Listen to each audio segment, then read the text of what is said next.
SIM డాష్బోర్డ్లో alert కనిపించగానే చాలామంది system hack అయిందనుకుంటారు. కానీ నిజం ఏంటంటే ప్రతి సిమ్ అలర్ట్ సైబర్ అటాక్ కాదు. మరి అలర్ట్ వచ్చిందంటే యాక్చువల్గా ఏం జరిగిందో సోక్ అనలిస్ట్ ఎలా ఐడెంటిఫై చేస్తాడో చూద్దాం. మోస్ట్లీ బిగినర్స్ అలర్ట్ వచ్చిందంటే సైబర్ అటాక్ కన్ఫర్మ్ అని అనుకుంటారు. కానీ సాక్ వరల్డ్లో రియాలిటీ వేరే ఉంటుంది. సిమ్ టూల్స్ సస్పీషియస్ యాక్టివిటీని డిటెక్ట్ చేసి అలర్ట్ జనరేట్ చేస్తాయి. కానీ అలర్ట్ వచ్చినంత మాత్రాన అది రియల్ అటాక్ అని చెప్పలేం. ఫర్ ఎగ్జాంపుల్, ఆర్గనైజేషన్లో ఒక employee multiple fail login attempts చేస్తే అలర్ట్ జనరేట్ అవుతుంది. IT team power shell script run చేసినా అలర్ట్ వస్తుంది. అండ్ సెక్యూరిటీ స్కాన్ జరిగినా కూడా అలర్ట్ రావచ్చు. సో ఇవన్నీ సస్పీషియస్గా కనిపించిన యాక్చువల్గా లెజిటిమేట్ యాక్టివిటీస్ కూడా అవ్వచ్చు. అందుకే సాక్ అనలిస్ట్ ఫస్ట్ పానిక్ అవ్వడు. అలర్ట్ డీటెయిల్స్ని అనలైజ్ చేస్తాడు. యూజర్ ఎవరు, ప్రాసెస్ ఏం రన్ అయింది, కమాండ్ లైన్ ఏంటి, నెట్వర్క్ కనెక్షన్ ఎక్కడికి వెళ్ళింది, బిజినెస్ జస్టిఫికేషన్ ఉందా లేదా అని వెరిఫై చేస్తాడు. ఇన్వెస్టిగేషన్ తర్వాత మాత్రమే డెసిషన్ తీసుకుంటారు. ఫాల్స్ పాజిటివా లేదా ట్రూ పాజిటివా అని. ట్రూ పాజిటివ్ అయితే ఇన్సిడెంట్ క్రియేట్ చేసి ఇమీడియట్ రెస్పాన్స్ స్టార్ట్ చేస్తారు.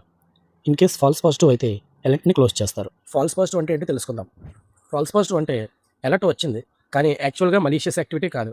ఫర్ ఎగ్జాంపుల్, ఒక ఎంప్లాయీ పాస్వర్డ్ మర్చిపోయి మల్టిపుల్ ఫీల్డ్ లాగిన్స్ ట్రై చేస్తాడు. సిమ్ టూల్ అలర్ట్ జనరేట్ చేస్తుంది కానీ అది అటాక్ కాదు. ట్రూ పాజిటివ్ అంటే అలర్ట్ జెన్యున్ సైబర్ థ్రెట్ని ఇండికేట్ చేస్తుంది. ఫర్ ఎగ్జాంపుల్, అన్నోన్ ఐపీ నుండి బ్రూట్ ఫోర్స్ లాగిన్ అటెంప్ట్ జరుగుతున్నాయి.